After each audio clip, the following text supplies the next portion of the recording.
बहुत ही ज्यादा इंपॉर्टेंट है, क्योंकि आज के क्लास में हम लोग पढ़ने वाले हैं क्लास 12th हिंदी का 200 मोस्ट इंपॉर्टेंट ऑब्जेक्टिव क्वेश्चन, और यहां से हर एक बार आपके बोर्ड परीक्षा में प्रश्न पूछे जाते हैं। तो बच्चा पार्टी आज के क्लास को आप सभी बिल्कुल ध्यान से देखिएगा, और आज के क्लास में दिए जाने वाले हिंदी के इस 200 ऑब्जेक्टिव को आप लोग अच्छे से याद भी करते चलिएगा। ओके जी, चलिए फिर क्लास को स्टार्ट करते हैं। सारे बच्चे हमारे साथ चैट सेक्शन में आंसर को भी लगाते चलिएगा, जिससे कि ये सारा प्रश्न आपको क्लास में ही अच्छे से याद हो जाएगा। देखिए पहला नंबर सवाल आपके सामने है, सारे बच्चे लगाते चलना आंसर, और लास्ट में बताना आप लोग सही कितना कर पाते हो। देखिए पहला नंबर सवाल कर रहा है कि बातचीत पाठ क्या है। बहुत इंपॉर्टेंट प्रश्न है, कई बार आपके बोर्ड परीक्षा में पूछा गया है। तो आपको भी पता होगा कि बातचीत जो पाठ है वो बालकृष्ण भट्ट के द्वारा लिखा गया एक प्रकार का ललित निबंध है, इसीलिए करेक्ट आंसर हमारा ऑप्शन नंबर डी हो जाएगा। सभी बच्चे लगाते चलिए आंसर, और सारे प्रश्नों को आप लोग याद करते चलिएगा। चलिए अब दूसरा नंबर सवाल को देखते हैं, ये रहा हमारे सामने। बता दो बालकृष्ण भट्ट किस युग के निबंधकार थे। बहुत इंपॉर्टेंट प्रश्न है,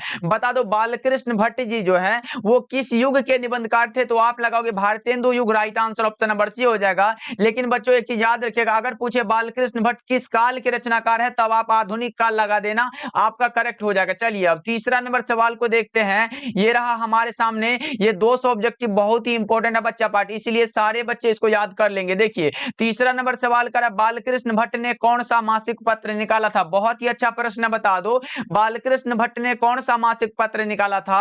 तो हिंदी प्रदीप नामक मासिक पत्रिका निकाला था। आपका राइट आंसर कौन सा होगा, तो ऑप्शन नंबर सी बिल्कुल सही हो जाएगा। चलिए फोर्थ नंबर सवाल को देखिए, ये रहा हमारा सवाल, आर्ट ऑफ कन्वर्सेशन कहां के लोगों में सर्वाधिक प्रचलित है। बताएंगे आप लोग आर्ट ऑफ कन्वर्सेशन कहां के लोगों में सबसे अधिक प्रचलित है, लगाएंगे सभी बच्चे। तो आप सभी को पता होगा कि आर्ट ऑफ कन्वर्सेशन जो है यूरोप के लोगों में सबसे अधिक है। Right answer option number C हो जाएगा, बिल्कुल सही आंसर। चलिए अब अगला प्रश्न को देखते हैं, फिफ्थ नंबर सवाल का, बातचीत से मन किस प्रकार का हो जाता है। बातचीत से मन किस प्रकार का हो जाता है बच्चा पार्टी, लगा दो क्या होगा इसका सही जवाब। तो बातचीत से हल्का और स्वच्छ हो जाता है, इसीलिए करेक्ट आंसर हमारा क्या होगा, ऑप्शन नंबर सी हो जाएगा। अगर कोई भी बात मन में चल रहा हो, उसको बाहर अगर निकाल के एकदम बात कर लेते हैं तो एकदम हल्का और स्वच्छ हो जाता है मन, इसीलिए करेक्ट आंसर हमारा ऑप्शन नंबर सी हो जाएगा। चलिए अब सिक्स नंबर सवाल को देखिए, ये रहा हमारे सामने, एडिसन के अनुसार असल बातचीत कितने लोगों के बीच हो सकती है। बहुत ही अच्छा प्रश्न, बता दो एडिसन के अनुसार असल बातचीत कितने लोगों के बीच हो सकती है। तो 2 लोगों के बीच हो सकती है, करेक्ट आंसर आपका ऑप्शन नंबर ए हो जाएगा।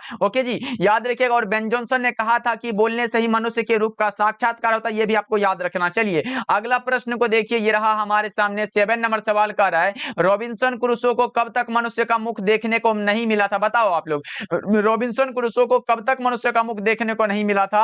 तो सभी बच्चों को पता होगा 16 वर्षों तक, right answer option number C हो जाएगा, याद रखिएगा आप लोग। चलिए 8 नंबर सवाल को देखिए, ये रहा हमारे सामने, बालकृष्ण भट्ट का जन्म कब हुआ था। बहुत ही अच्छा प्रश्न है, बालकृष्ण भट्ट का जन्म कब हुआ था। 23 जून 1844 को जन्म हुआ था, और 20 जुलाई कब बच्चा पार्टी, तो 20 जुलाई 1914 को क्या हुआ था, तो निधन हो गया था। ये भी आपको याद रखना है, बहुत इंपॉर्टेंट है। ओके चलिए अगर पूछे बालकृष्ण भट्ट के माता जी का क्या नाम था, तो आप लगाओगे पार्वती देवी। अगर पूछे पिताजी का क्या नाम था, तो बेनी प्रसाद भट्ट। अगर पूछे बालकृष्ण भट्ट के पिता क्या है, तो ये एक प्रकार के व्यापारी है, ये भी आप लोग याद रखिएगा। अगला प्रश्न हमारे सामने 9 नंबर सवाल है, सूबेदारनी जो है ये किस कहानी की पात्र है। सूबेदारनी जो है ये उसने कहा था कहानी की पात्र है बच्चा पार्टी, कौन सा होगा, ऑप्शन नंबर बी हमारा करेक्ट हो जाएगा। अगर पूछे उसने कहा था कहानी के कहानीकार कौन है, तो आप लगाओगे चंद्रधर शर्मा गुलेरी, याद रखिएगा आप लोग। चलिए अब उसने कहा था एक प्रकार का कहानी है, ये भी आप लोग याद रखिएगा। अगला प्रश्न हमारे सामने है 10 नंबर सवाल, देखो कुरमाई का अर्थ क्या होता है। बहुत ही अच्छा प्रश्न है, कुरमाई का जो अर्थ होता है वो क्या होता है, मंगनी होता है बच्चों, क्या होता है, मंगनी होता है। Right answer option number A हो जाएगा, ये विवाह मत लगाना, ये सब गलत हो जाएगा।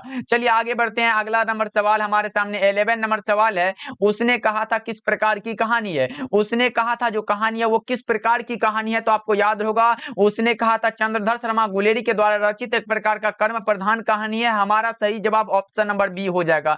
अगले प्रश्न की ओर बढ़ते हैं, अगला प्रश्न हमारे सामने 12 नंबर सवाल है, लेफ्टन साहब सूबेदार को कितने आदमी खंदक में छोड़कर जाने को कहा था। बताओ आप लोग लेफ्टन साहब जो थे वो सूबेदार को कितने आदमी को खंदक में छोड़कर जाने को कहा था। तो आपको पता होगा कि कितने लोगों को, तो 10 लोगों को, right answer option number B हो जाएगा। अगले प्रश्न की ओर हमने 13 नंबर सवाल है, अमृतसर में लहना सिंह के कौन थे। बहुत ही अच्छा प्रश्न है, ये प्रश्न आपके बोर्ड परीक्षा में हर एक बार पूछे जाते हैं। बता दो अमृतसर में लहना सिंह के कौन रहते थे, तो मामा जी रहते थे। राइट आंसर आपका ऑप्शन नंबर सी हो जाएगा, याद रखिएगा आप लोग। चलिए अगला प्रश्न है, और इसी प्रश्न को एक बार ऐसे पूछा गया था कि लहाना अमृत ये मामा कहाँ के रहने वाले थे, ये जो थे लहना सिंह के मामा कहाँ के रहने वाले थे, आप लगाओगे अमृतसर। चलिए अगला प्रश्न को देखिए, अगला प्रश्न हमारे सामने 14 नंबर सवाल है, लहना सिंह किस पद पर था, जमादार के पद पर था। लहना सिंह जमादार के पद पर था, आपका सही आंसर ऑप्शन नंबर सी हो जाएगा। 15 नंबर सवाल कह रहा है, 15 नंबर सवाल है, उसने कहा था कहानी कब प्रकाशित हुई थी। आपको पता होगा कि चंद्रधर शर्मा गुलेरी ने कुल 3 कहानियां लिखी थी। उसने कहा था सुखमय जीवन और बुद्धू का कांटा। उसने कहा था कहानी का प्रकाशन वर्ष 1915, बुद्धू का कांटा 1911 और सुखमय जीवन भी 1911 में ही प्रकाशित हुआ था। ये भी आप लोग याद रखिएगा, इसीलिए करेक्ट आंसर हमारा ऑप्शन नंबर सी हो जाएगा। चलिए अब 16 नंबर सवाल को देखिए, ये रहा हमारे सामने, शिक्षा प्राप्ति के लिए अमेरिका कौन गए थे, तो लोकनायक जयप्रकाश नारायण जी गए थे। बच्चा पार्टी अच्छे से रिवीजन करते चलो, लगाते चलो हमारे साथ आंसर को, सारे प्रश्नों का आंसर लगना चाहिए कि आप लोग आंसर को लगा रहे हो। चलिए 17 है हमारे सामने है कि जयप्रकाश नारायण की रचना का क्या नाम है। जयप्रकाश नारायण की रचना का नाम है संपूर्ण क्रांति, जो कि एक प्रकार का क्या है, एक प्रकार का भाषण है, लोकनायक जयप्रकाश नारायण के द्वारा लिखा गया। बच्चों याद रखिएगा आप लोग। चलिए अब 18 नंबर सवाल को देखिए, ये रहा हमारे सामने, फटाफट से कर लेते हैं क्योंकि 200 ऑब्जेक्टिव है भाई, बहुत ही कम समय में करना है। आप लोगों को अगर रिवीजन करने का मन होगा तो कभी भी वीडियो चला के देख लेना, आपका रिवीजन हो जाएगा। संपूर्ण क्रांति का नारा किसने दिया था, तो लोकनायक जयप्रकाश नारायण ने दिया था। आपका सही जवाब ऑप्शन नंबर बी हो जाएगा। चलिए 19 नंबर सवाल की ओर बढ़ते हैं, ये रहा हमारे सामने 19 नंबर सवाल, बता दो जयप्रकाश नारायण के अनुसार देश का भविष्य किसके हाथों में है। जयप्रकाश नारायण के अनुसार देश का भविष्य जो है वो किसके हाथों में है, बताओ आप लोग। ये है नई पीढ़ी के हाथों में, right answer option number B हो जाएगा। अगला प्रश्न हमारे सामने 20 नंबर सवाल है कि संपूर्ण क्रांति क्या है। संपूर्ण क्रांति लोकनायक जयप्रकाश नारायण के द्वारा लिखा गया एक प्रकार का क्या है बच्चा पार्टी, भाषण है। आपका सही जवाब क्या होगा, ऑप्शन नंबर बी बिल्कुल सही हो जाएगा। 21 नंबर सवाल है, ये रहा हमारे सामने 21 नंबर सवाल का रहा, जयप्रकाश नारायण ने किस साल छात्र आंदोलन का नेतृत्व किया था। यह भी प्रश्न बहुत इंपॉर्टेंट है कि लोकनायक जयप्रकाश नारायण ने किस वर्ष छात्र आंदोलन का नेतृत्व किया था, तो 5 जून 1974 को पटना के गांधी मैदान में किया था, इसीलिए सही जवाब ऑप्शन नंबर सी हो जाएगा। 22 नंबर सवाल कह रहा है, 22 नंबर सवाल का प्रजा सोशलिस्ट पार्टी का गठन कब हुआ था। प्रजा सोशलिस्ट पार्टी का जो गठन हुआ था ना बच्चा पार्टी, वो हुआ था 1952 में। कब हुआ था बच्चों, 1952 में हुआ था। Right answer option number A आपका सही हो जाएगा। अगले प्रश्न को देखते हैं, 23 नंबर सवाल का दिनकर जी का जन्म बिहार के किस जिले में हुआ था। रामधारी सिंह दिनकर का जन्म बिहार के किस जिले में हुआ था, तो सिमरिया बेगूसराय बिहार में हुआ था। सिमरिया बेगूसराय बिहार, राइट आंसर हमारा कौन सा होगा, तो ऑप्शन नंबर बी बिल्कुल सही हो जाएगा। ऑप्शन बी लगा लो, करेक्ट हो जाएगा। अगला प्रश्न हमारे सामने कह रहा है 24 नंबर सवाल कर रहा है, दिनकर जी को निम्न में से कौन सा पुरस्कार दिया गया था। रामधारी सिंह दिनकर को उर्वशी रचना के लिए भारतीय ज्ञानपीठ पुरस्कार दिया गया था, संस्कृति के 4 अध्याय रचना के लिए साहित्य अकादमी का पुरस्कार दिया गया था, और एक पुरस्कार दिया गया था पद्म भूषण, जो कि ऑप्शन नंबर बी में हमें दिखाई दे रहा है, लगा लेंगे, करेक्ट आंसर है। चलिए अगला प्रश्न हमारे सामने 25 नंबर सवाल है, दिनकर जी की पहली कविता किस पत्रिका में प्रकाशित हुई थी, बता दो आप लोग। रामधारी सिंह दिनकर की पहली कविता जो है वो किस पत्रिका में प्रकाशित हुई थी, तो आपको पता होगा वो छात्र सहोदर में हुई थी, ऑप्शन ए करेक्ट आंसर है। चलिए 26 नंबर सवाल को देखिए, ये रहा अर्धनारीश्वर का किस विद्या से संबंध है। अर्धनारीश्वर जो पाठ है वो एक प्रकार का निबंध है बच्चों, क्या है बच्चों, निबंध है। Right answer option number A हो जाएगा, जो कि रामधारी सिंह दिनकर के द्वारा लिखा गया, ये भी आपको याद रखना है। चलिए आगे बढ़ते हैं, अगला प्रश्न हमारे सामने 27 नंबर सवाल का रहा है, निम्न में रामधारी सिंह दिनकर की कौन सी रचना है। रामधारी सिंह दिनकर की कौन सी रचना है बच्चा पार्टी, तो आप लगाओगे सर ये उर्वशी हो जाएगा। कौन सा होगा, उर्वशी होगा, क्योंकि शिशुपाल वध हुआ, नल दमयंती हुआ और रहस्य कथा, जो ये तीनों जो रचना है ना, ये किसकी रचना आपको पता है, तो ये रचना है बालकृष्ण भट्ट की। ये किसकी रचना है बच्चा पार्टी, ये रचना है बालकृष्ण भट्ट की, इसीलिए ये नहीं होगा, हमारा सही आंसर ऑप्शन सी हो जाएगा। अगला प्रश्न 28 नंबर सवाल कह रहा है, निम्नलिखित में कौन सी रचना दिनकर जी की नहीं है। अब बता दो निम्नलिखित में कौन सी रचना है जो रामधारी सिंह दिनकर की नहीं है, तो ये जूठन तो ओम प्रकाश वाल्मीकि की रचना बच्चा पार्टी, ये कैसे हो जाएगा, ऑप्शन सी हमारा करेक्ट आंसर है। चलिए 9 नंबर सवाल कह रहा है कि अर्धनारीश्वर कल्पित रूप है किसका। अर्धनारीश्वर कल्पित किसका रूप है बच्चा पार्टी, आज के क्लास में उसी क्वेश्चन को लाया गया जो आपके बोर्ड परीक्षा में देखा गया कि बार बार पूछे जा रहे बच्चा पार्टी, इसलिए इन सारे प्रश्नों को याद करना बहुत ही जरूरी है। बता दो अर्धनारीश्वर जो कल्पित रूप है वो किसका है, तो शंकर और पार्वती का कल्पित रूप है, आपका सही आंसर ऑप्शन ए हो जाएगा। चलिए आगे बढ़ते हैं, 30 नंबर सवाल का प्रेमचंद जी क्या थे। प्रेमचंद जी कथाकार थे, क्या थे बच्चा पार्टी, प्रेमचंद जी कथाकार थे, ऑप्शन बी राइट आंसर है।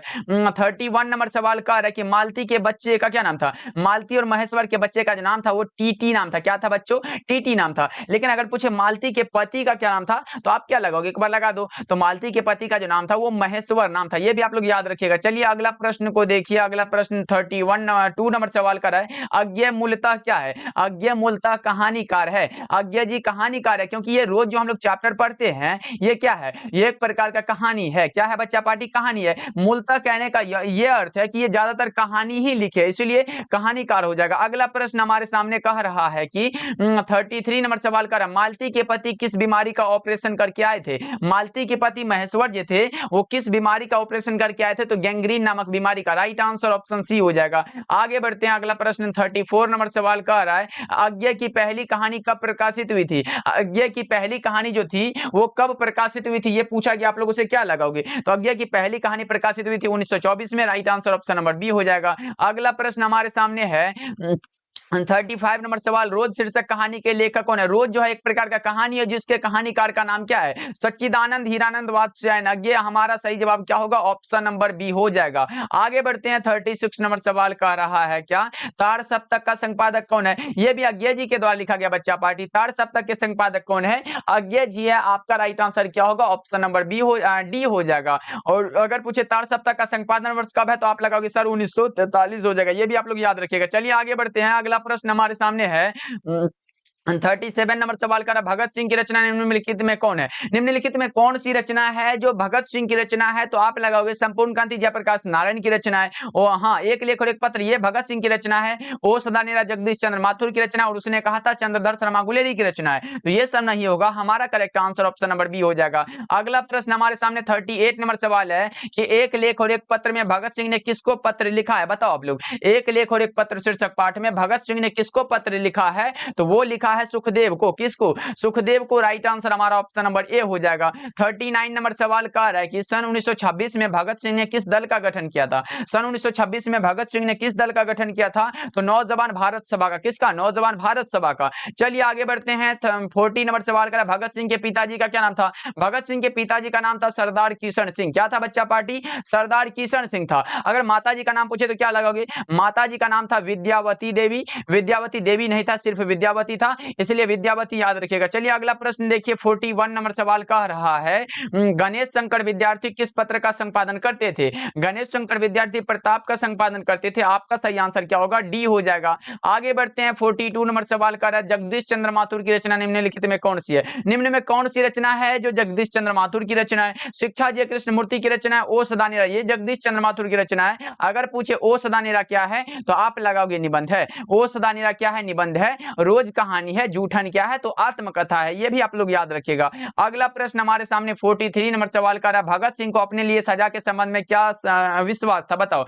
तो मृत्यु दंड का था। ऑप्शन नंबर सी बिल्कुल सही आंसर हो जाएगा। अगर पूछे भगत सिंह ने कैसी मृत्यु को सुंदर कहा है, तो देश की सेवा के बदले दी गई फांसी को। ओके, चलिए आगे बढ़ते हैं। 44 नंबर सवाल कह रहा है, 44 नंबर सवाल कह रहा है, प्रिंस क्रोपोटकिन कौन था? प्रिंस क्रोपोटकिन जो था वो कौन था? बताओ आप लोग। प्रिंस क्रोपोटकिन जो था वो एक प्रकार का अर्थशास्त्र का विद्वान था। राइट आंसर आपका क्या होगा? ऑप्शन ए हो जाएगा। 45 नंबर सवाल करा, जगदीश चंद्र माथुर मूलतः क्या हो जाएगा? क्योंकि ओ सदानीरा जो पढ़ते हो, ओ सदानीरा जो चैप्टर पढ़ते हो, ओ सदानीरा आप लोगों को पता होगा, पढ़ा हो, ओ सदानीरा जो चैप्टर ये जगदीश चंद्र माथुर के द्वारा लिखा गया। ये भी आप लोग याद रखिएगा। चलिए 46 नंबर सवाल को देखिए। ये रहा हमारे सामने, गंडक नदी की चर्चा किस शीर्षक पाठ में? गंडक नदी की जो चर्चा है वो ओ सदानीरा चैप्टर में है, जो कि जगदीश चंद्र माथुर के द्वारा लिखा गया है। अगला प्रश्न हमारे सामने 47 नंबर सवाल का रहा, गांधी जी को महुए के पेड़ के नीचे जो है जगह किसने दी थी? बताओ आप लोग। गांधी जी को महुए के पेड़ के नीचे जो जगह दिया था वो किसने? तो मठ के महंत ने। राइट आंसर सी हो जाएगा।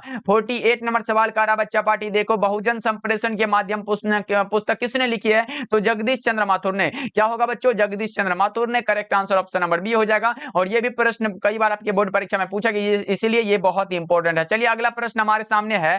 अगला 9 नंबर सवाल का रहा है, माथुर जी किस राज्य के शिक्षा सचिव नियुक्त हुए? जगदीश चंद्र माथुर बिहार के शिक्षा सचिव नियुक्त हुए थे, इसीलिए सही जवाब हमारा ऑप्शन सी हो जाएगा। अगला प्रश्न देखिए, बहुत ही स्पीड में हम लोग बहुत ही ज्यादा प्रश्न को कर लेंगे, कम समय लगेगा, ज्यादा प्रश्न हो जाएगा। आप बार बार देखो, रिवीजन करते रहो, आपका क्लियर होते चलेगा। चलिए आगे बढ़ते हैं। 50 नंबर सवाल कर अभी से लेके एग्जाम तक में इतना करा देंगे कि बच्चा पार्टी एक भी प्रश्न नहीं छूटेगा, आप लोग टेंशन ना लो। देखो, गांधी जी चंपारण में कब आए थे? तो अप्रैल 1917 में। गांधी जी चंपारण में कब आए थे? अप्रैल 1917 में। आगे बढ़ते हैं। 51 नंबर सवाल का आ रहा है, ओस दानिरा के लेखक कौन है? ओस दानिरा जो चैप्टर है वो जगदीश चंद्र माथुर की रचना। देखो, ऐसा ही तो प्रश्न आपके बोर्ड परीक्षा में आते हैं और कहीं बंगाल वंगाल से बन के नहीं आता है, बस जितना बुक में पढ़ोगे उतना ही आएगा, इसीलिए करेक्ट आंसर हमारा ऑप्शन नंबर ए हो जाएगा। अगला प्रश्न हमारे सामने 52 नंबर सवाल का है, जानवर और जानवर किसकी रचना है? जानवर और जानवर जो रचना है वो किसकी रचना है बताओ आप लोग। तो ये मोहन राकेश की रचना है। जानवर और जानवर मोहन राकेश की रचना है। 52 का करेक्ट आंसर बी लगाओगे आप लोग। चलिए 53 नंबर सवाल कह रहा है, 53 नंबर सवाल कर रहा है, मानक जो है बिस्नी से दूध की जगह क्या मांगता है? मानक बिस्नी से दूध की जगह जो मांगता है वो पानी मांगता है। क्या मांगता है बच्चा पार्टी? पानी मांगता है। और बहुत ही जल्द जो हम लोग पूरे क्वेश्चन बैंक को ही करने वाले, इसलिए बच्चा पार्टी जुड़ जाओ। जितने भी बच्चे नए नए जुड़े हो तो सब्सक्राइब जरूर करिएगा बच्चा पार्टी। हमने देखा बहुत सारे ऐसे बच्चे हैं क्लास को तो देखते हैं, क्लास को लाइक भी नहीं करते हैं और सब्सक्राइब भी नहीं करते हैं, ऐसे मजा नहीं आता बच्चा पार्टी, इसीलिए सब्सक्राइब कर दिया करो आप लोग। देखो, मोहन राकेश रचित नाटक संग्रह कौन सा है? मोहन राकेश रचित नाटक संग्रह का नाम है आषाढ़ का एक दिन। क्या है बच्चा पार्टी? आषाढ़ का एक दिन। आगे बढ़ते हैं। अगला प्रश्न हमारे सामने 55 नंबर सवाल का है, मोहन राकेश किस पत्रिका के संपादक रहे हैं? मोहन राकेश सिपाही की मां जो चैप्टर पढ़े हो, एक प्रकार का एकांकी है और यह किस पत्रिका के संपादक रहे हैं बताना है। ये रहे हैं सारिका के। राइट आंसर क्या होगा? ऑप्शन ए हो जाएगा। चलिए 56 नंबर सवाल को देखिए, मोहन राकेश किस आंदोलन के प्रमुख हस्ताक्षर थे? तो नई कहानी आंदोलन के। मोहन राकेश नई कहानी आंदोलन के प्रमुख हस्ताक्षर थे। आगे बढ़ते हैं। अगला प्रश्न हमारे सामने कुछ इस प्रकार का रहा, 57 नंबर सवाल, मोहन राकेश की एकांकी का शीर्षक कौन सा है? तो हम लोगों ने पढ़ा है रोज कहानी, ये अज्ञा जी की रचना है, सिपाही की मां ये मोहन राकेश की रचना है, जूठन ओम प्रकाश वाल्मीकि की रचना, और शिक्षा जो ये जिद्दू कृष्णमूर्ति की रचना है। अगला प्रश्न को देखते हैं। 58 नंबर सवाल का है, जनयुग। जनयुग पत्रिका के संपादक कौन है? बहुत ही अच्छा प्रश्न है। देखो, यहां से दो प्रश्न बहुत इंपॉर्टेंट होता है। एक होता है कि आलोचना त्रैमासिक के प्रधान संपादक कौन थे, और दूसरा है जनयुग पत्रिका के संपादक कौन थे? तो दोनों थे नामवर सिंह। करेक्ट आंसर आपका ऑप्शन नंबर डी हो जाएगा बच्चों, लगा लो और याद रखिएगा, ये प्रश्न बहुत इंपॉर्टेंट है। चलिए आगे बढ़ते हैं। 59 नंबर सवाल का है, नामवर सिंह का आलोचनात्मक निबंध कौन सा है? तो प्रगीत और समाज जो पढ़ते हो वो एक प्रकार का निबंध है, जिसके निबंधकार का नाम क्या है? नामवर सिंह हो जाएगा। 60 नंबर सवाल कह रहा है, 60 नंबर सवाल का है, कविता के नए प्रतिमान के लेखक कौन है? कविता के नए प्रतिमान के लेखक का नाम है नामवर सिंह। लेकिन बच्चों एक बात और याद रखिएगा कि कविता के नए प्रतिमान पर नामवर सिंह को साहित्य अकादमी का पुरस्कार दिया गया था, लेकिन कब दिया गया था? 1971 में दिया गया था। नामवर सिंह को 1971 में कविता के नए प्रतिमान पर साहित्य अकादमी का पुरस्कार दिया गया था, याद रखिएगा आप लोग। चलिए 61 नंबर सवाल कह रहा है, 61 नंबर सवाल कह रहा है, नामवर सिंह को साहित्य अकादमी का पुरस्कार कब प्राप्त हुआ? लो 1971 में, अभी तो हमने बताया। करेक्ट आंसर आप क्या लगाओगे? ऑप्शन नंबर बी हो जाएगा। अगला कुछ इस प्रकार का प्रश्न है, 72 नंबर सवाल है, ओम प्रकाश वाल्मीकि की कौन सी रचना बता दो। निम्नलिखित में कौन सी रचना है जो ओम प्रकाश वाल्मीकि की रचना? तो ये भूलने वाली बात नहीं है, जूठन है जो कि एक प्रकार का क्या है? तो आत्मकथा है। क्या है बच्चा पार्टी? तो आपको याद रखना ये एक प्रकार का आत्मकथा है, बहुत इंपॉर्टेंट है। आगे बढ़ते हैं। अगला प्रश्न हमारे सामने है 63 नंबर सवाल, ओम प्रकाश वाल्मीकि को प्यार से मुंशी जी कौन कहता था? तो उसी के पिताजी। कौन? उसी के पिताजी। करेक्ट आंसर हमारा ऑप्शन नंबर सी हो जाएगा, बिल्कुल सही आंसर है। चलिए आगे बढ़ते हैं। अगला प्रश्न हमारे सामने है, सुरेंद्र सिंह किसका पोता था? सुरेंद्र सिंह जो पोता था वो था सुखदेव सिंह त्यागी का पोता। Correct answer option number A हो जाएगा। 65 नंबर सवाल का रहा है, देखो 65 नंबर सवाल का रहा है, लेखक को विद्यालय में झाड़ू लगाते हुए किसने देख लिया था? तो लेखक के पिताजी गए थे स्कूल, तो देखे कि उसका बेटा स्कूल में झाड़ू लगा रहा है, तो बोलते हैं कि कौन है मास्टर जो हमारे बेटे से झाड़ू लगवावे है? तो इसीलिए करेक्ट आंसर हमारा क्या होगा? पिताजी ने कहा था। Option number B right answer है। 66 नंबर सवाल का रहा है, देखो क्या कर रहा है, जूठन क्या है? तो बच्चा पार्टी अभी से लेकर 65 से पहले कितना बार हमने बता चुका है कि जूठन एक प्रकार का आत्मकथा है। कैसा आत्मकथा है? तो आप लगाओगे सर ये दलित आत्मकथा है, इसमें दलित का वर्णन किया गया। ओके चलिए अगला प्रश्न देखिए, 67 नंबर सवाल का रहा है कि ओम प्रकाश वाल्मीकि का जन्म कब हुआ था? ओम प्रकाश वाल्मीकि का जन्म हुआ था 30 जून 1950 को। बच्चों कब हुआ था? 30 जून 1950 को। आपका सही आंसर क्या होगा? ऑप्शन ए हो जाएगा। अगला प्रश्न हमारे सामने 68 नंबर सवाल का, सुरक्षा कहां हो सकती है? बताओ जी। घर के भीतर कभी नहीं हो सकती है, अंधेरे में भी नहीं हो सकती है, और पलायन यानी कि भागने में भी नहीं हो सकती है, तो होगी कैसे? मुसीबतों का सामना करने में, चुनौतियों को झेलने में। राइट आंसर हमारा डी हो जाएगा। आगे बढ़ते हैं। अगला प्रश्न हमारे सामने 69 नंबर सवाल का रहा है, मलियज का जन्म कब हुआ था? मलियज का जो जन्म हुआ था वो बता दो कब हुआ था? तो आपको पता होगा 1935 में हुआ था। राइट आंसर हमारा ऑप्शन नंबर ए हो जाएगा, याद रखिएगा आप लोग। ओके, अगर आपसे पूछे मलयज का मूल नाम क्या है तो भरत जी श्रीवास्तव, ये भी आपको याद रखना। आगे बढ़ते हैं, 17 नंबर सवाल का नाम, मलयज का मूल नाम क्या था? लो जी, हमने बोला और वही प्रश्न पूछ दिया गया। मलयज का मूल नाम था Bharat ji Srivastava. Right answer option number B हो जाएगा, याद रखिएगा आप लोग। चलिए आगे बढ़ते हैं, अगला प्रश्न 71 नंबर सवाल का रचने और भोगने का रिश्ता कैसा होता है? रचने और भोगने का जो रिश्ता होता है वो द्वंद्वात्मक होता है। कैसा होता है बच्चा पार्टी? द्वंद्वात्मक होता है। राइट आंसर हमारा ऑप्शन नंबर ए हो जाएगा। 72 नंबर सवाल का है कि 1995 ईस्वी में परिवेश सम्मान किसे मिला था? 1995 में परिवेश सम्मान मिला था ओम प्रकाश वाल्मीकि को। ओम प्रकाश वाल्मीकि की कौन सी रचना है? तो जूठन जो चैप्टर पढ़ते हो, एक प्रकार का दलित आत्मकथा है, याद रखोगे आप लोग। चलिए आगे बढ़ते हैं, अगला प्रश्न हमारे सामने कुछ इस प्रकार का रहा कि मलयज के पिताजी का क्या नाम था? मलयज के पिताजी का नाम पूछा गया, त्रिलोकीनाथ वर्मा था। मलयज के पिता का क्या नाम था बच्चा पार्टी? त्रिलोकीनाथ वर्मा था। Right answer option number B हो जाएगा। चलिए 74 नंबर सवाल का रहा है, देखो हमारे सामने 74 नंबर सवाल। अभी तक बच्चा पार्टी आप लोग क्लास को लाइक नहीं किए हो, बहुत ही गलत बात है। सभी बच्चे एक बार क्लास को लाइक कर दो फटाफट से। देखो 74 नंबर क्वेश्चन पे आ गए और अभी तक क्लास को लाइक नहीं किया आप लोग। देखो,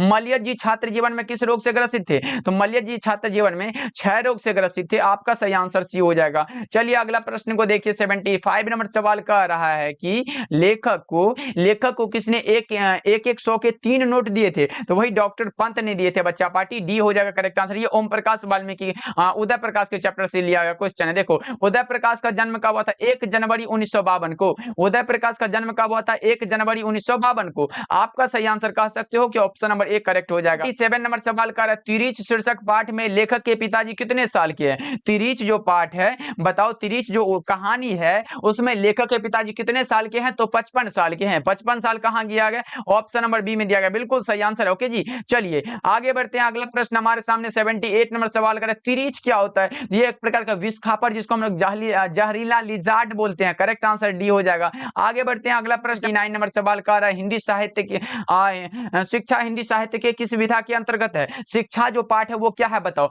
तो शिक्षा एक प्रकार का संभाषण है जिसको आप शिक्षा शास्त्र भी बोलते हो। करेक्ट आंसर हमारा ऑप्शन ए हो जाएगा। अगला प्रश्न हमारे सामने है, अगला देखो अगला प्रश्न 80 नंबर सवाल का है, जय कृष्ण मूर्ति के पिताजी का क्या नाम था? जय कृष्ण मूर्ति के पिताजी का नाम था नारायणा जिद्दू। क्या था बच्चा पार्टी? नारायणा जिद्दू। लेकिन आपसे हम एक प्रश्न पूछते हैं कि बता दो जय कृष्ण मूर्ति का पूरा नाम क्या है? चैट सेक्शन में सभी बच्चे का आंसर आ जाना चाहिए कि जय कृष्ण मूर्ति का पूरा नाम क्या है, लगा दो कमेंट सेक्शन में फटाफट से। ओके, चलिए 81 नंबर सवाल को देखिए बच्चा पार्टी, ये रहा 81 नंबर सवाल का है, जय कृष्ण मूर्ति का पूरा नाम क्या है? जय कृष्ण मूर्ति का पूरा नाम है जिद्दू कृष्ण मूर्ति। अभी तो हमने पूछा और वही पूछ दिया गया है। राइट आंसर हमारा क्या होगा? ऑप्शन बी हो जाएगा। चलिए अगला प्रश्न को देखिए, 82 नंबर सवाल कर रहा है, लिडबेटर की नजर में जय कृष्ण मूर्ति क्या थे? लिडबेटर की नजर में जय कृष्ण मूर्ति विश्व शिक्षक थे। क्या थे बच्चों? विश्व शिक्षक थे। आपका सही आंसर होगा ऑप्शन नंबर सी। ओके, चलिए अगले प्रश्न को देखिए, 83 नंबर सवाल का है, जय कृष्ण मूर्ति की इनमें कौन सी रचना है? निम्नलिखित में कौन सी रचना है जो जय कृष्ण मूर्ति की रचना है? तो वो हमारा हो जाएगा शिक्षा।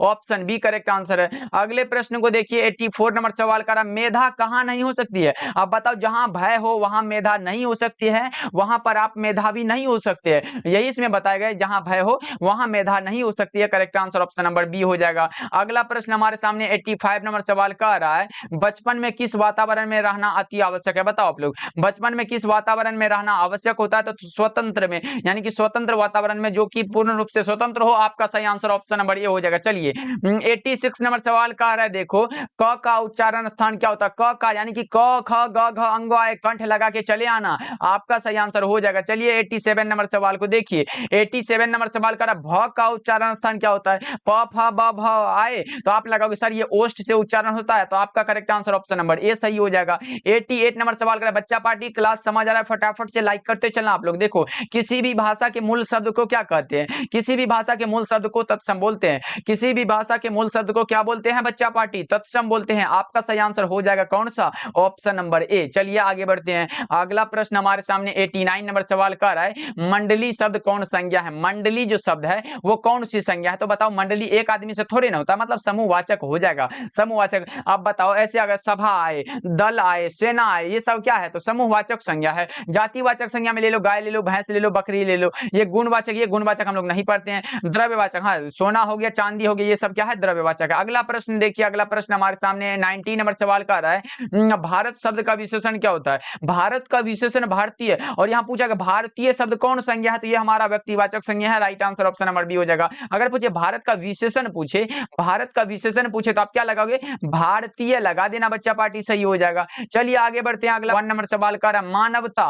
मानवता कौन संज्ञा, मानवता बताओ। मानव को देख सकते हैं लेकिन उसके अंदर जो है उसको हम देख नहीं सकते हैं, इसलिए हम भाववाचक कहेंगे। ऑप्शन सी बिल्कुल सही आंसर है। चलिए 92 नंबर सवाल को देखिए। 92 नंबर सवाल का अर्थ के विचार से संज्ञा कितने प्रकार के होते हैं? 5 प्रकार के होते हैं। कौन कौन से बता दूं क्या? व्यक्तिवाचक संज्ञा, जातिवाचक संज्ञा, भाववाचक संज्ञा, द्रव्यवाचक संज्ञा और समूहवाचक संज्ञा। कितना हुआ? 5 हुआ। करेक्ट आंसर हमारा बी हो जाएगा। 93 नंबर सवाल का गायक का स्त्रीलिंग रूप क्या होगा? गायक का स्त्रीलिंग रूप हमारा क्या होता है? गायिका होता है, गायिका होता है। देख लो ना कौन ऑप्शन में दिया गया, ऑप्शन बी करेक्ट आंसर है। चलिए आगे बढ़ते हैं, अगला प्रश्न हमारे सामने 94 नंबर सवाल का पाठक शब्द का, पाठक का स्त्रीलिंग रूप क्या होगा? यहाँ पाठक क्या है? पाठक जो शब्द है ये पुल्लिंग है, लेकिन अगर पाठिका आ जाए, पाठिका आए तो ये स्त्रीलिंग है, ये भी आप लोग याद रखिएगा। चलिए आगे बढ़ते हैं, अगला प्रश्न कुछ इस प्रकार का है हमारे सामने। अगला प्रश्न 95 नंबर सवाल का सोहन पढ़ता है, पढ़ता है मतलब पढ़ता है, इसलिए वर्तमान काल का right answer option number A हो जाएगा। आगे बढ़ते हैं, अगला प्रश्न हमारे सामने 96 नंबर सवाल का आ रहा है, भारत का राष्ट्रीय पक्षी कौन है? इस वाक्य में कौन जो है, किस सर्वनाम का उदाहरण है? आपसे हम पूछे कि भारत का राष्ट्रीय पक्षी कौन है, ये कौन जो है, ये क्वेश्चन मार्क है, इसलिए हमारा प्रश्नवाचक संज्ञा सर्वनाम हो जाएगा। Right answer option number C हो जाएगा। चलिए 97 नंबर सवाल को देखिए। 97 नंबर सवाल कर पर्वत का विशेषण क्या होता है? पर्वत का विशेषण पर्वतीय होता है, पर्वत का विशेषण पर्वतीय। राइट आंसर सी हो जाएगा। 98 नंबर सवाल कर है प्रथम शब्द का विशेषण क्या होगा? विशेषण, प्रथम का विशेषण पूछा गया है तो हम प्राथमिक को लगाएंगे। राइट आंसर क्या होगा बच्चों? ऑप्शन ए करेक्ट आंसर है। सामने है अवगुण शब्द में कौन सा उपसर्ग? अव और गुण, अव जो है एक प्रकार का उपसर्ग है। करेक्ट आंसर ऑप्शन ए हो जाएगा। 100 नंबर सवाल है, देखो 100 नंबर सवाल आपके सामने है, प्रतिनिधि में कौन सा उपसर्ग है? प्रति और कौन सा? प्रति प्लस में क्या होगा? निधि हो जाएगा, प्रति प्लस निधि हो जाएगा, यानी प्रति क्या होगा? ये हमारा उपसर्ग हो जाएगा, क्योंकि उपसर्ग पहले लगता है। Right answer option number B हो जाएगा। बच्चा पार्टी 200 का आधा हो चुका है, अब जो है और 100 ऑब्जेक्टिव बचा है, जो कि हम लोग फटाफट से कर लेंगे। चित्ररेखा किस कवि की रचना है? चित्ररेखा जो रचना है वो किस कवि की रचना है? तो ये मलिक मोहम्मद जायसी की रचना है। चित्ररेखा मलिक मोहम्मद जायसी की रचना। बच्चा party option A correct answer है। और याद रखिएगा मलिक मोहम्मद जायसी को प्रेम के पीर के कवि कहा जाता है। अगला प्रश्न क्या है? जायसी का जन्म स्थान कहां है? मलिक मोहम्मद जायसी का जो जन्म स्थान है वो हो जाएगा हमारा जायस कब्र अमेठी, उत्तर प्रदेश। कहां है बच्चा पार्टी? ये है उत्तर प्रदेश में, याद रखिएगा, बहुत इंपॉर्टेंट है। चलिए आगे बढ़ते हैं, अगला प्रश्न हमारे सामने है 103 नंबर सवाल का। मलिक मोहम्मद जायसी की कविता कौन सी है? कौन सी कविता है जो मलिक मोहम्मद जायसी की है? तो पुत्र वियोग सुभद्रा कुमारी चौहान की रचना है, करबक मलिक मोहम्मद जायसी की रचना है, ऊषा शमशेर बहादुर सिंह की रचना और हारजीत अशोक वाजपेयी की रचना है, इसलिए करेक्ट आंसर आपका ऑप्शन नंबर बी हो जाएगा। अगला प्रश्न देखिए 104 नंबर सवाल का। जायसी जी क्या थे? जायसी जी फकीर थे, इसका जो है जीवन साधुओं फकीरों के साथ में भटकते हुए बीता है, इसीलिए करेक्ट आंसर सी हो जाएगा। अगला 5 नंबर सवाल का। जायसी रचित पद्मावत की भाषा क्या है? मलिक मोहम्मद जायसी के द्वारा जो लिखा गया पद्मावत, ये अवधि में लिखा गया। Right answer option number A हो जाएगा। अगला प्रश्न देखिए 106 नंबर सवाल का है, जायसी ने रत्नसेन तथा पद्मावती की कथा को किस प्रकार जोड़ा है? बताओ आप लोग। जायसी ने रत्नसेन तथा पद्मावती की कथा को किस प्रकार जोड़ा है? बता दो आप लोग फटाफट से। तो सभी बच्चे को याद रखना है, ये जो जोड़ा है ये जोड़ा रक्त रूप लेई द्वारा। Right answer option number C हो जाएगा। चलिए आगे बढ़ते हैं, अगला प्रश्न का निम्न में कौन सी कृति जायसी की नहीं है? नहीं है पूछा गया है। पद्मावत है, क्राफट है, चित्ररेखा है, लेकिन ये भक्तमाल तो नाभादास की रचना है। ये किसकी रचना बच्चा पार्टी? ये नाभादास की रचना, ये भी आप लोग याद रखिएगा। चलिए 108 नंबर सवाल को देखिए। 108 नंबर सवाल का सूरदास का जन्म स्थान कहां हुआ था? सूरदास का जन्म स्थान पूछा गया, कहां है बता दो आप लोग। आप बताओगे सर सीही है। कहां है बच्चों? सीही है। Right answer option number A हो जाएगा, जो कि दिल्ली के निकट है। 108 नंबर का जो करेक्ट आंसर आप लगाओगे वो ऑप्शन नंबर ए करेक्ट हो जाएगा। चलिए आगे बढ़ते हैं 109 नंबर सवाल को देखिए। 109 नंबर सवाल का हिंदी साहित्य का सूर्य किसे कहा जाता है? हिंदी साहित्य का सूर्य कहा जाता है सूरदास को, और हिंदी साहित्य का समन्वयवादी कवि कहा जाता है तुलसीदास को, ये भी आप लोग याद रख लो। 110 नंबर सवाल देखिए। 110 नंबर सवाल का सत्संग में किन की अभिरुचि थी? बताओ आप लोग। सत्संग में किन की अभिरुचि थी? तो ये सूरदास की अभिरुचि थी, सबको पता है, इसीलिए आप लगा लो ऑप्शन नंबर बी हो जाएगा। 111 नंबर सवाल देखिए।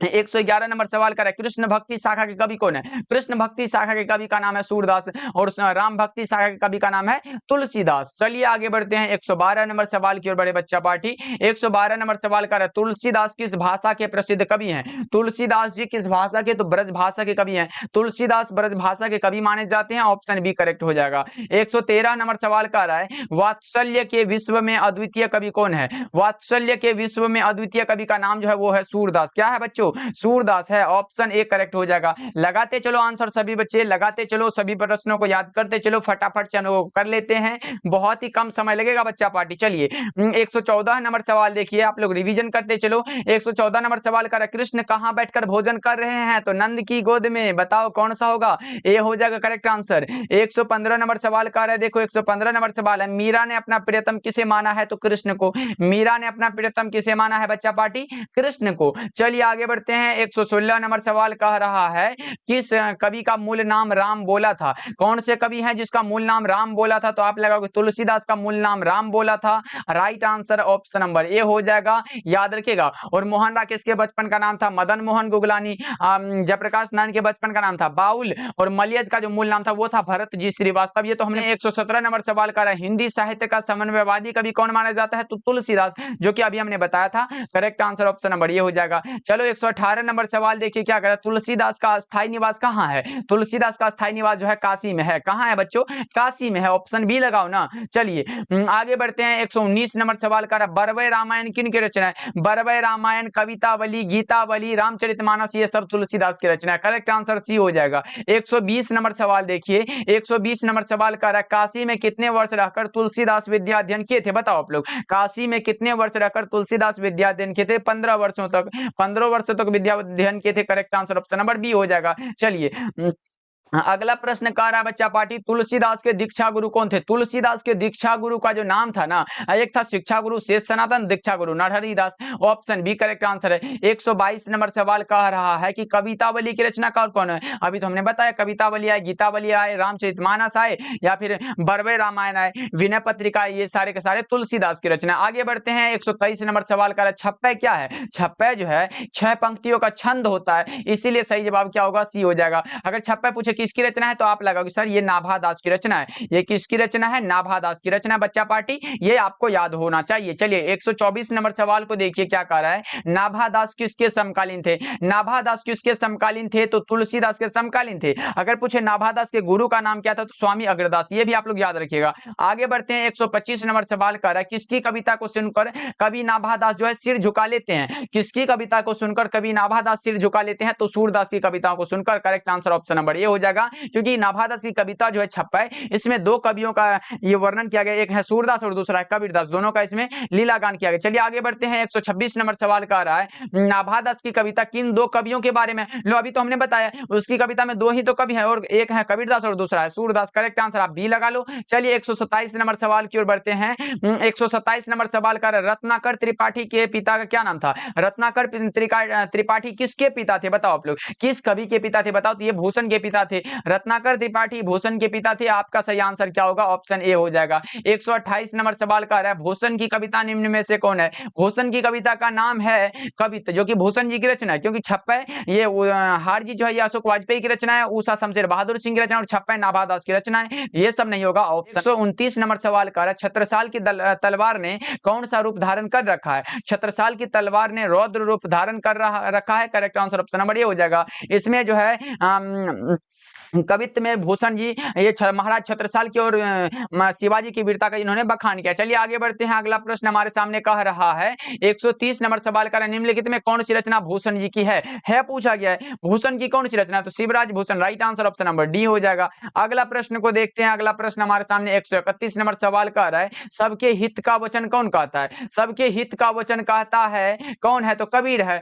करेक्ट आंसर आपका क्या होगा? ऑप्शन नंबर बी हो जाएगा। अगला प्रश्न देखिए 132 नंबर सवाल कर रहा है शिवराज भूषण के कितने अलंकारों में शिवराज भूषण में कितने अलंकारों का निरूपण हुआ है बताओ आप लोग। तो 105 अलंकारों का करेक्ट आंसर डी हो जाएगा। चलिए अगला 133 नंबर सवाल कर रहा है शिवा बावनी में किसकी वीरता का बखान है। शिवा बावनी में शिवा बावनी में शिवाजी की वीरता का बखान है बच्चा party. Option number A correct answer हो जाएगा, याद रखिएगा आप लोग। ओके चलिए ये शिवा बावनी में किस और ये किसने किया है, तो भूषण जी ने किया है, ये भी आपको याद रखना है, बहुत इंपॉर्टेंट है। 133 का जो करेक्ट आंसर आप लोग लगाओगे वो हो जाएगा ऑप्शन नंबर ए। ओके चलिए और छत्रसाल दशक में महाराज छत्रसाल, ये भी याद रखिएगा, छत्रसाल दशक में महाराज छत्रसाल की वीरता का बखान किया गया है। अगला प्रश्न 134 नंबर सवाल का है निम्नलिखित में कौन कवि है जो छायावादी है, तो जयशंकर प्रसाद। जयशंकर प्रसाद छायावादी कवि माने जाते हैं। चलिए 135 नंबर सवाल देखिए क्या करा, कामायनी महाकाव्य में कामायनी कौन है। कामायनी महाकाव्य में कामायनी क्या है, तो श्रद्धा है। Right answer option number B हो जाएगा, याद रखिएगा आप लोग। चलिए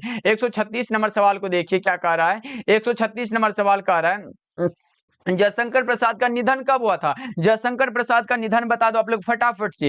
136 नंबर सवाल है, जयशंकर प्रसाद का जो निधन हुआ था आपको पता होना चाहिए 1937 में हुआ था। Option number A correct answer होगा, 15 नवंबर 1937 को हुआ था। चलिए आगे बढ़ते हैं, अगला प्रश्न हमारे सामने 137 नंबर सवाल है, जयशंकर प्रसाद का महाकाव्य कौन सा है। जयशंकर प्रसाद का महाकाव्य है जिसका नाम है Kamayani. Option A correct answer है। चलिए आगे बढ़ते हैं, 138 नंबर सवाल का रहा है आंसू किसकी रचना है। आंसू जो रचना है ये जयशंकर प्रसाद की रचना बच्चा पार्टी। ऑप्शन नंबर बी को लगाओ, करेक्ट आंसर हो जाएगा।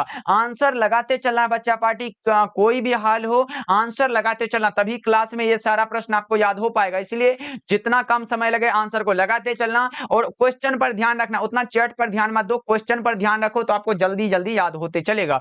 अगला प्रश्न को देखिए 139 नंबर सवाल का है, जयशंकर प्रसाद ने कौन सी कविता लिखी है। जयशंकर प्रसाद की कविता है तुमुल कोलाहल। कलह में जयशंकर प्रसाद की रचना पुत्र वियोग, सुभद्रा कुमारी चौहान, उषा शमशेर बहादुर सिंह और हारजीत अशोक वाजपेयी की रचना है। आगे बढ़ते हैं, जयशंकर प्रसाद कितने वर्ष की अवस्था में पितृविहीन हुए थे, यानी कि जयशंकर प्रसाद की मृत्यु कितने वर्ष की अवस्था में हो गए थे बताओ आप लोग। जब जयशंकर प्रसाद कितने वर्ष के थे जब उसके पिताजी की मृत्यु हुई थी। 140 नंबर सवाल का जवाब बता दो, वो थे 12 वर्ष के। करेक्ट आंसर बी हो जाएगा। 141 नंबर सवाल कह रहा है बच्चों, 141 नंबर सवाल कह रहा है कि सुभद्रा कुमारी चौहान का निधन कैसे हुआ था, तो कार दुर्घटना में हुआ था। सुभद्रा कुमारी चौहान का निधन हुआ था कार दुर्घटना में, नागपुर से जबलपुर आपसी में कार दुर्घटना में इसका निधन हो गया था। आगे बढ़ते हैं, अगला प्रश्न हमारे सामने 142 नंबर सवाल है, पुत्र वियोग शीर्षक कविता में कवित्री का खिलौना क्या है, तो उनका पुत्र है। पुत्र वियोग शीर्षक कविता में कवित्री का खिलौना है उसका पुत्र। Correct answer option number A हो जाएगा। 143 नंबर सवाल कह रहा है सुभद्रा कुमारी चौहान का जन्म कहां हुआ था। सुभद्रा कुमारी चौहान का जो जन्म हुआ था आप लगाओगे सर कहां हुआ था, तो इलाहाबाद उत्तर प्रदेश में हुआ था। सही जवाब सी हो जाएगा। चलिए 144 नंबर सवाल कह रहा है सुभद्रा कुमारी चौहान का जन्म कब हुआ था। 16 अगस्त 1904 को जन्म हुआ था और 15 फरवरी लिख लो 15 फरवरी 1948 को क्या हुआ था, इसका निधन हो गया था। ये भी आपको याद रखना है। 45 नंबर सवाल कर सुभद्रा कुमारी चौहान स्वयं को असहाय क्यों मानती है बताओ। सुभद्रा कुमारी चौहान स्वयं को असहाय क्यों मानती है, तो पुत्र के वियोग के कारण। Option number B correct answer हो जाएगा। उसका पुत्र है, उसके पुत्र का असमय ही निधन हो जाता। चलिए अगला प्रश्न को देखिए 146 नंबर सवाल कर रहा है, देखो क्या कर रहा है, जादू टूटता है इस उषा का अब सूर्योदय हो। ऐसे पूछा गया कि किसका जादू टूटता है, तो उषा का जादू टूटता है, देखो यहीं पर है। और अगर एक बार ऐसे पूछा गया था कि उषा का जादू कब टूटता है, तो सूर्योदय होने पर। और किससे लिया गया था, तो ये लिया गया उषा चैप्टर से। Option number B correct answer. देखो नाम से ही मिलता जुलता है। अगर पूछे उषा जो है कविता, इसके कवि का नाम क्या है, तो आप लगाओगे सर इसके कवि का नाम है शमशेर बहादुर सिंह। कवि का नाम क्या है बच्चा पार्टी, शमशेर बहादुर सिंह, इसलिए ये सही होना चाहिए। आगे बढ़ते हैं, अगला प्रश्न हमारे सामने 147 नंबर सवाल का, इतने पास अपने किस कवि के द्वारा लिखा गया है। इतने पास अपने जो रचना है ये किस कवि के द्वारा लिखा गया है, आपको पता है क्या, तो ये लिखा गया शमशेर बहादुर सिंह के द्वारा। करेक्ट आंसर डी हो जाएगा। आगे बढ़ते हैं, 148 नंबर सवाल का, शमशेर बहादुर सिंह ने कौन सी कविता लिखी है। शमशेर बहादुर सिंह ने कौन सी कविता लिखी है, तो उषा हो जाएगा। राइट आंसर बी हो जाएगा। अधिनायक रघुवीर सहाय, हारजीत अशोक वाजपेयी और पुत्र वियोग सुभद्रा कुमारी चौहान। आगे बढ़ते हैं, अगला प्रश्न 49 नंबर सवाल का, शमशेर बहादुर सिंह को हिंदी साहित्य का क्या कहा जाता है, तो हिंदी साहित्य का जो है कवियों का कवि कहा जाता है। शमशेर बहादुर सिंह को कवियों का कवि माना जाता है। करेक्ट आंसर सी हो जाएगा। अगला प्रश्न 150 नंबर सवाल कर रहा है, उषा का जादू कब टूटता है, लो वही प्रश्न आ गया, तो सूर्योदय होने पर टूटता है। करेक्ट आंसर सी ए हो जाएगा, याद रखिएगा आप लोग। चलिए 151 नंबर मात्र 50 बचा है। अभी तक आप लोग क्लास को लाइक नहीं किए हो तो फटाफट से करते चलना। देखो, शमशेर बहादुर सिंह ने सोवियत रूस की यात्रा कब की थी? 1978 में। शमशेर बहादुर सिंह ने सोवियत रूस की यात्रा कब की थी बच्चा पार्टी? 1978 में। प्रकृति वर्णन से संबंधित कविता कौन सी है? प्रकृति वर्णन से संबंधित कविता का नाम है उषा। ऑप्शन बी लगा लो। आगे 153 नंबर सवाल कर रहा है, दूसरा सप्तक का प्रकाशन वर्ष कब है? दूसरा सप्तक का प्रकाशन वर्ष है 1951। Correct answer option number B हो जाएगा बच्चों, लगा लो आप लोग। चलिए 154 नंबर सवाल कह रहा है, मुक्ति बोध का पूरा नाम क्या है? हाँ, इसका राइट आंसर आप लोग खुद लगाओगे। मुक्ति बोध का पूरा नाम क्या है? तो ये है गजानन माधव मुक्ति बोध। गजानन माधव मुक्ति बोध, ऑप्शन नंबर सी हो जाएगा। ओके, जन जन का चेहरा एक जो कविता उसके कवि का नाम है। चलिए अगला प्रश्न देखिए, 155 नंबर सवाल कह रहा है, दानव दुरात्मा एक मानव की आत्मा एक, यह पंक्ति किस शीर्षक कविता है? तो जन जन की चेहरा एक से लिया गया है, जो कि गजानन माधव मुक्ति बोध के द्वारा लिखा गया है। आगे बढ़ते हैं, अगला प्रश्न हमारे सामने कुछ इस प्रकार का है कि मुक्ति बोध का जन्म स्थान कहाँ है? मुक्ति बोध का जो जन्म हुआ था वो आपको पता होना चाहिए कि मुक्ति बोध का जन्म स्थान कहाँ है बच्चा पार्टी, लगा दो 156 नंबर सवाल का जवाब। तो आपको पता होगा ये श्योपुर ग्वालियर मध्य प्रदेश में है। करेक्ट आंसर 57 नंबर सवाल का मुक्ति बोध के अनुसार ज्वाला कहाँ से उठती है? तो जनता से। कहाँ से बच्चा पार्टी? जनता से। 158 नंबर सवाल का है, देखो मुक्ति बोध के पिताजी का क्या नाम था? मुक्ति बोध के पिताजी का नाम था माधवराज मुक्तिबोध। मुक्तिबोध के पिताजी का क्या नाम था? माधवराज मुक्तिबोध। अगला प्रश्न 159 नंबर सवाल का है, मुक्तिबोध ने किसका संपादन किया था? नया खून का। एक बात, एक प्रश्न आपसे रहा कि ये नया खून का संपादन कब किया गया था? 1956 में। नया खून का संपादन कब था बच्चों? 1956 में, लगा लो आप लोग। चलिए देखो, उसी एनर्जी में अभी तक हाँ हम बने हुए हैं, लेकिन आप लोगों का एनर्जी थोड़ा डाउन लग रहा है, इसलिए आंसर नहीं लगा रहे हो आप लोग। चलिए आगे बढ़ते हैं, अगला प्रश्न हमारे सामने 60 नंबर सवाल का है, कौमुदी महोत्सव नामक कविता केंद्र की स्थापना किसने किया था? तो रघुवीर सहाय ने किया था। Correct answer option number B हो जाएगा। 161 नंबर सवाल देखो क्या कर रहा है, रघुवीर सहाय के पिताजी क्या थे? रघुवीर सहाय के पिताजी जो थे वो शिक्षक थे। क्या थे? शिक्षक थे। आपका सही आंसर सी हो जाएगा। 162 नंबर सवाल कर रहा है, लोग भूल गए हैं किनकी रचना है? लोग भूल गए हैं, ये रचना किनकी रचना है? तो आप लगाओगे सर ये रघुवीर सहाय की ही रचना है, ऑप्शन डी को लगा लो। 163 नंबर सवाल कर रहा है, रघुवीर सहाय किस काल के कवि है? रघुवीर सहाय आधुनिक काल के कवि है। हमने बताया है बच्चा पार्टी कि आपके काव्य खंड में शुरू के 4 कवि, एग्जाम्पल के लिए मलिक मोहम्मद जैसी, सूरदास, तुलसीदास और नाभादास, ये 4 कवि भक्ति काल में आते हैं। भूषण जी रीति काल के हैं। और नीचे जितने भी कवि बच गए, जैसे हो गया जयशंकर प्रसाद हो गया, सुभद्रा कुमारी चौहान हो गया, उसके बाद रघुवीर सहाय हो गया, उसके बाद शमशेर बहादुर सिंह, अशोक वाजपेयी, ज्ञानेंद्र पति, ये सारे के सारे क्या है? आधुनिक काल के कवि है, इसलिए याद रखना। चलिए आगे बढ़ते हैं, अगला प्रश्न हमारे सामने क्या कर रहा है, देखो 164 नंबर सवाल का रहा है, आत्महत्या के विरुद्ध क्या है? आत्महत्या के विरुद्ध जो रचना ये क्या है बताओ आप लोग। 164 नंबर सवाल का जवाब, तो आत्महत्या के विरुद्ध जो रचना ये एक प्रकार की कविता है जो कि रघुवीर सहाय के द्वारा लिखा गया। सही जवाब सी हो जाएगा। 165 नंबर सवाल का रहा है, देखो विनोद कुमार शुक्ल को 1999 ईस्वी में कौन सा पुरस्कार दिया गया था? विनोद कुमार शुक्ल को साहित्य अकादमी का पुरस्कार दिया गया था बच्चों, ऑप्शन नंबर बी करेक्ट हो जाएगा, लगा लो आप लोग। चलिए अगला प्रश्न देखिए, 166 नंबर सवाल का, विनोद कुमार शुक्ल का निवास स्थान कहाँ है? विनोद कुमार शुक्ल का निवास स्थान पूछा तो आप लगाओगे सर रायपुर छत्तीसगढ़ हो जाएगा,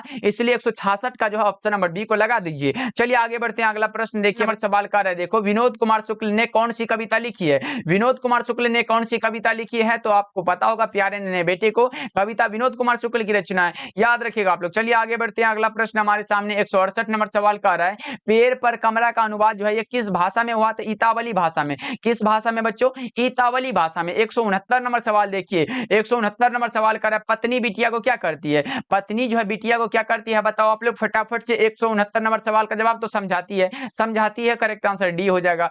अगला प्रश्न 170 नंबर सवाल कर रहा है, नौकर की कमीज क्या है? नौकर की कमीज उपन्यास है। नौकर की कमीज क्या है बच्चा पार्टी? ये एक प्रकार का उपन्यास है। 170 नंबर का सवाल जवाब ऑप्शन नंबर डी हो जाएगा। चलिए आगे बढ़ते हैं, 171 नंबर सवाल कर रहा है, निम्नलिखित में गद्य कविता कौन सी है? निम्नलिखित में कौन सी कविता है जो गद्य कविता है? तो ये है हार जीत। हार जीत एक प्रकार का गद्य कविता है जो कि अशोक वाजपेयी के द्वारा लिखा गया। आगे बढ़ते हैं, अगला प्रश्न हमारे सामने 172 नंबर सवाल कर रहा है, अशोक वाजपेयी किस काल के कवि है? अशोक वाजपेयी आधुनिक काल के कवि है बच्चा पार्टी, कितना बार बता चुका है? करेक्ट आंसर आप डी लगाओ। चलिए आगे बढ़ते हैं, अगला सामने 173 नंबर सवाल कर रहा है, हारजीत कविता के रचयिता कौन है? हारजीत कविता के रचयिता का नाम क्या है? Ashok Vajpayee. Option number A को लगाओ। बच्चा पार्टी हमने पहले ही इतना सारा ऑब्जेक्टिव को क्लियर कर चुका है क्लास में ही कि ये सब आपको आसान लगने लगा होगा। चलिए 174 नंबर सवाल को देखिए क्या कर रहा है। अशोक वाजपेयी का जन्म कब हुआ था? बताओ अशोक वाजपेयी का जन्म कब हुआ था? 16 जनवरी 1941 को। करेक्ट आंसर आपका ये हो जाएगा। आगे बढ़ते हैं 175 नंबर सवाल कर अशोक वाजपेयी के पिताजी का क्या नाम था?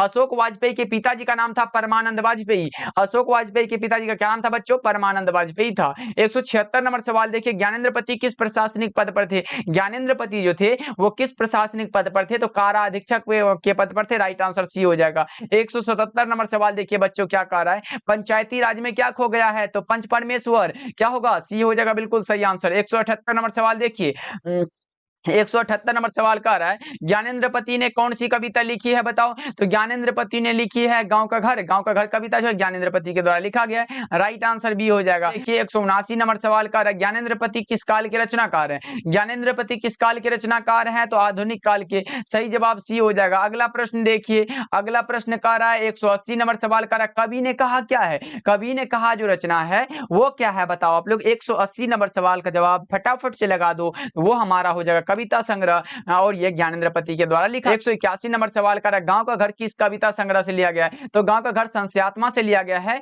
अगर आपको पूछे गांव ज्ञानेंद्रपति को किस रचना के लिए साहित्य अकादमी का पुरस्कार दिया गया था? तो संस्यात्मा रचना के लिए। कब दिया गया था? 2006 ईस्वी में 2 पुरस्कार दिया गया था। एक है हमारा, एक है पहल सम्मान। क्या है बच्चा पार्टी? एक पहल सम्मान दिया गया था और दूसरा दिया गया था साहित्य अकादमी का पुरस्कार। दोनों 2006 में ही, याद रखिएगा आप लोग। चलिए आगे बढ़ते हैं। अगला प्रश्न हमारे सामने 182 नंबर सवाल का ट का उच्चारण स्थान क्या है? ट का उच्चारण स्थान बता दो आप लोग। ट का तो बता दो, लिटिल स्थानांक मूर्धा होता है, यानी कि ट वर्ण जितने भी होते हैं वो मूर्धा से बोले जाते हैं। करेक्ट आंसर हमारा ऑप्शन नंबर ए हो जाएगा। 80 नंबर सवाल का अ का उच्चारण स्थान क्या होगा? अ का उच्चारण स्थान क्या होगा? बच्चा पार्टी लगा दो, क्या होगा इसका सही जवाब? फटाफट से लगा दो। 183 नंबर सवाल का जवाब फटाफट से आना चाहिए। तो आप लगाओगे सर कंठ हो जाएगा। क्या होगा बच्चा पार्टी? कंठ हो जाएगा। याद रखिएगा आप लोग। चलिए अगला प्रश्न देखिए। अगला प्रश्न हमारे सामने कुछ इस प्रकार का रहा, सभा शब्द में कौन सी संज्ञा? सभा बताओ। सभा हमारा समूहवाचक होगा कि नहीं? समूहवाचक हो जाएगा। करेक्ट आंसर बी हो जाएगा। 185 नंबर सवाल का है, देखो कवि शब्द में कौन सी संज्ञा? कवि जो है ये कवि किसी विशेष के लिए नहीं कहा गया, इसलिए हम जातिवाचक को लगाएंगे। करेक्ट आंसर हमारा ऑप्शन नंबर बी हो जाएगा। 186 नंबर सवाल का आयु शब्द क्या है? आयु जो शब्द है वो क्या है? पुल्लिंग है, स्त्रीलिंग है, उभयलिंग है, या इनमें से कोई नहीं? 186 नंबर सवाल का जवाब बता दो। आप लगाओगे सर ये स्त्रीलिंग है। Correct answer option number B हो जाएगा। चलिए आगे बढ़ते हैं। 187 नंबर सवाल देखिए, चमक शब्द क्या है? चमक स्त्रीलिंग होता है। चमक शब्द क्या होता है बच्चों? स्त्रीलिंग हो जाता है। आगे बढ़ते हैं। अगला प्रश्न का देखिए 188 नंबर सवाल का है, हिंदी भाषा में वचन कितने प्रकार के होते हैं? हिंदी भाषा में वचन कितने प्रकार के होते हैं बताओ आप लोग। एक हमारा होता है एक वचन और दूसरा बहुवचन होता है। तो आपका सही आंसर ऑप्शन नंबर बी हो जाएगा, एक वचन और बहुवचन। चलिए संस्कृत में 3 हमारा 2 ही होता है। चलिए 189 नंबर सवाल देखिए, पुराण शब्द का विशेषण क्या होगा? पुराण का विशेषण पौराणिक होता है। जैसे भारत का भारतीय होता है, जाति का जातीय होता है, उसी प्रकार पुराण का पौराणिक हो जाता है बच्चों। ऑप्शन नंबर ये लगाओ। ओके चलिए आगे बढ़ते हैं। अगला प्रश्न हमारे सामने है 190 नंबर सवाल का, समाज का विशेषण क्या होगा? सामाजिक। समाज का विशेषण सामाजिक हो जाएगा। अगला प्रश्न का 191 नंबर सवाल का, परलोक शब्द में उपसर्ग क्या? परलोक। पर और लोक बराबर परलोक, यानी कि हमारा उपसर्ग ए हो जाएगा, यानी कि पर हो जाएगा। 192 नंबर सवाल देखिए, सपरिवार शब्द में उपसर्ग कौन सा होगा? स जोड़ परिवार बराबर सपरिवार होता है, इसलिए हमारा correct answer option number A हो जाएगा। परिवार एक शब्द है और सौ जो है एक उपसर्ग है। चलिए आगे बढ़ते हैं। अगला प्रश्न हमारे सामने 193 नंबर सवाल का, लघुत्व का प्रत्यय क्या होगा? लघुत्व। लघु जोड़ तव, यानी कि ये हमारा तव जो हो जाएगा ये प्रत्यय हो जाएगा, क्योंकि प्रत्यय हमारा क्या होता है? ये लास्ट में लगता है। चलिए आगे बढ़ते हैं। अगला प्रश्न हमारे सामने 194 नंबर सवाल का, ममेरा शब्द में कौन सा प्रत्यय है? मम जोर एरा बराबर ममेरा। सही जवाब सी हो जाएगा। आगे बढ़ते हैं। 195 नंबर सवाल का, हितैषी का संधि विच्छेद क्या होगा? हितैषी का संधि विच्छेद क्या होगा? हित जोर ऐसी। हित जोर ऐसी बराबर हितैषी, यानी कि सही जवाब ऑप्शन नंबर सी हो जाएगा, क्योंकि यहाँ ये सब नहीं होगा क्योंकि इसमें डबल है। चलिए आगे बढ़ते हैं। अगला प्रश्न हमारे सामने है 196 नंबर सवाल है, वीणा पानी शब्द में कौन सा समास है? बताओ आप लोग। वीणा पानी कौन समास है? 196 नंबर सवाल का जवाब आपके सामने है, बताओ। वीणा पानी बहुव्रीहि समास हो जाएगा। माता सरस्वती का बात हुआ, ऑप्शन नंबर डी लगा लो आप लोग। चलिए अगला प्रश्न को देखिए, अगला प्रश्न कह रहा है 197 नंबर सवाल का, अधिकतम का विलोम क्या होता है? अधिकतम का विलोम हमारा न्यूनतम होता है, अधिकतम का विलोम न्यूनतम हो जाएगा, राइट आंसर ए हो जाएगा। अगले प्रश्न की ओर बढ़ते हैं, 198 नंबर सवाल का, निंदा का विलोम क्या होगा? निंदा का विलोम आप लगा सकते हो स्तुति या प्रशंसा, क्या लगाओगे? 198 का बता दो बच्चा पार्टी, तो आप लगाओगे सर स्तुति भी होता है और प्रशंसा, ये दोनों सेम लग रहा है बच्चा पार्टी, इसलिए स्तुति लगाओ या फिर प्रशंसा लगाओ, इसलिए ऑप्शन नंबर कौन सा लगाओगे? ऑप्शन नंबर ए को लगा लो। ऑप्शन नंबर ए सही लग रहा है कि निंदा का विलोम स्तुति हो सकता है या फिर प्रशंसा भी होता है। चलिए अगला प्रश्न देखिए, 199 नंबर सवाल कर रहा है, 199 नंबर सवाल कर रहा है, जिसके 4 पद है उसके लिए एक शब्द क्या होगा? 4 पद के लिए एक शब्द क्या होगा बच्चा पार्टी? तो वो चतुष्पद होता है, right answer option number C हो जाएगा। एंड 200 नंबर सवाल आपके सामने है, बता दो 200 नंबर सवाल कर रहा है, दिन दूना रात चौगुना, दिन दूना रात चौगुना जो है ये मुहावरे का अर्थ क्या होगा? दिन दूना रात चौगुना मुहावरे का अर्थ जो होता है वो खूब उन्नति होता है, उन्नति होता है, उन्नति हमारा करेक्ट आंसर हो जाएगा, ऑप्शन नंबर ए को लगा लो बच्चा पार्टी। ओके चलिए आज के क्लास में हम लोगों ने पूरे 200 ऑब्जेक्टिव किया जो आपके बोर्ड परीक्षा में बच्चा पार्टी यकीन मानो यहां से हर एक बार प्रश्न पूछे जाते हैं और आपके बोर्ड परीक्षा में भी पूछे जाएंगे, और डेली क्लास का टाइम बच्चा पार्टी